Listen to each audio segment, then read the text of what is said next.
Jadi kita akan mengulang lagi karena startnya memang agak lamban, tapi setelah itu diharapkan akan makin lancar ya. Jadi kalau kita lihat di teleconference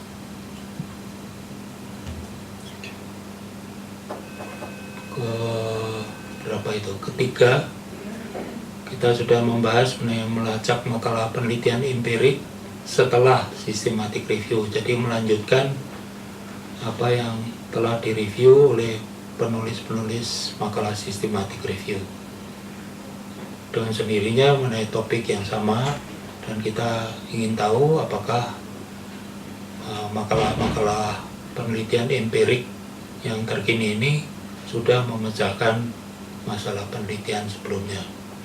Kemudian kita juga akan membahas mengenai critical appraisal, poin-poin apa yang kita pakai untuk menilai.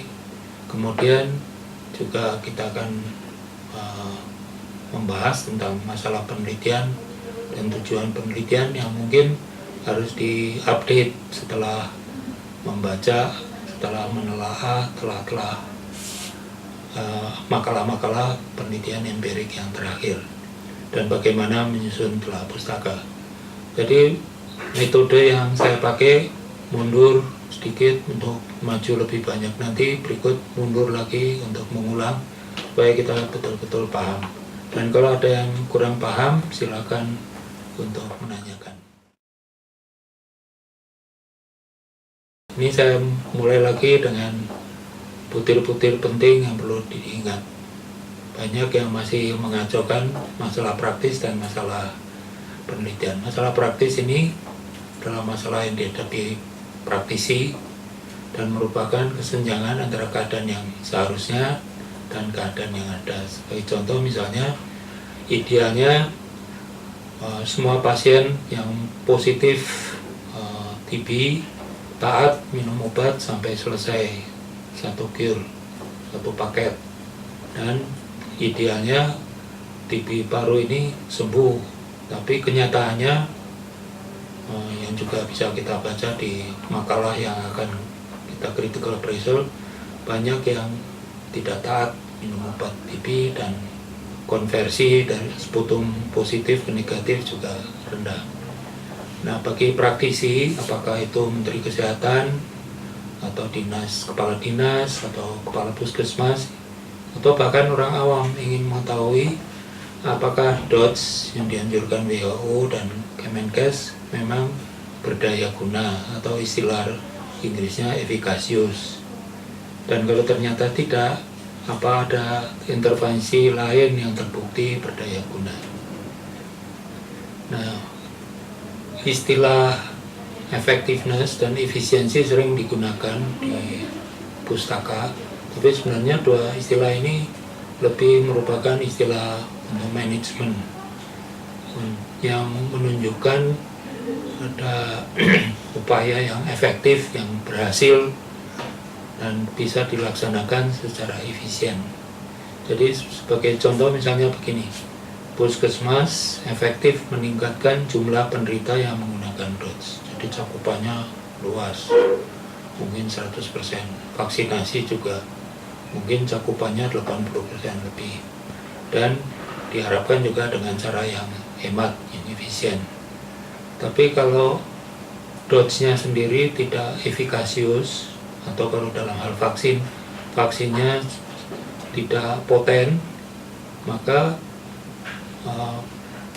cakupan yang luas yang sudah dilaksanakan dengan sehemat mungkin ya tidak ada gunanya, karena tidak menyebabkan penderita taat minum obat atau tidak menyebabkan konversi sputum dari positif ke negatif. Jadi yang kita gunakan untuk penelitian lebih banyak efikasius atau efikasi. Tapi kalau pembimbing Anda nanti menggunakan istilah efektivitas atau keberhasilan, ya silakan saja. Tapi yang Anda tahu ini perlu dibedakannya. Ada istilah-istilah yang lebih mengarah pada kausasi, hubungan sebab akibat antara variabel X dan variabel Y. Misalnya X itu intervensi, Y itu hasil. Dan istilah-istilah seperti menyebabkan, menimbulkan, mengakibatkan, mempengaruhi itu untuk menunjukkan kausasi. Tapi kalau kita menunjukkan korelasi, itu kita menggunakan kata-kata berkaitan, berhubungan. Dan maksudnya korelasi itu timbal balik. Bisa A berkorelasi dengan X atau X berkorelasi dengan Y. Bisa dipakai untuk prediksi, X bisa dipakai untuk prediksi Y atau Y bisa dipakai untuk prediksi X. Dan korelasi artinya kovariasi. Jadi kalau X bervariasi, Y juga ikut bervariasi dan sebagainya. Dan sebaliknya. Nah, untuk membuktikan kausasi itu tidak mudah. Itu bisa dihilangkan yang kotak kanan ini. Karena ada beberapa kriteria yang harus dipenuhi. Yang pertama ya korelasi yang bermakna atau yang erat hubungannya, korelasi yang tinggi dengan koefisien yang tinggi. Tapi ada kriteria lain yang dinamakan kriteria Hill. Misalnya konsistensi, spesifik, hubungan temporal, artinya X harus terbukti melalui Y. Kemudian hubungan dose response, artinya kalau X kita naikkan dosisnya, hasilnya juga akan meningkat dan sebagainya. Jadi Anda bisa baca sendiri di internet kriteria Hill ini.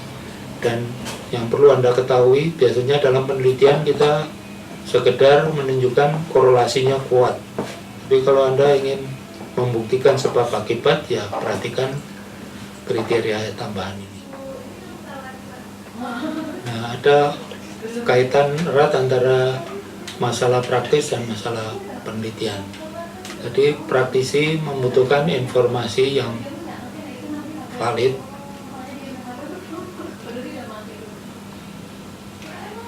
tentang tindakan. Jadi praktisi ingin evidence based practice, apakah itu evidence based policy, evidence based planning and budgeting, ataukah itu evidence based medicine atau evidence based nursing dan sebagainya. Intinya semua intervensi yang ingin dia terapkan harus punya bukti yang valid, yang kuat. Nah, peneliti yang bertugas menyediakan bukti yang kuat ini. Dan ini bisa dia lakukan kalau penelitian empiriknya tidak bermasalah. Nah, kita akan banyak membahas ini, penelitian empirik yang masih bermasalah.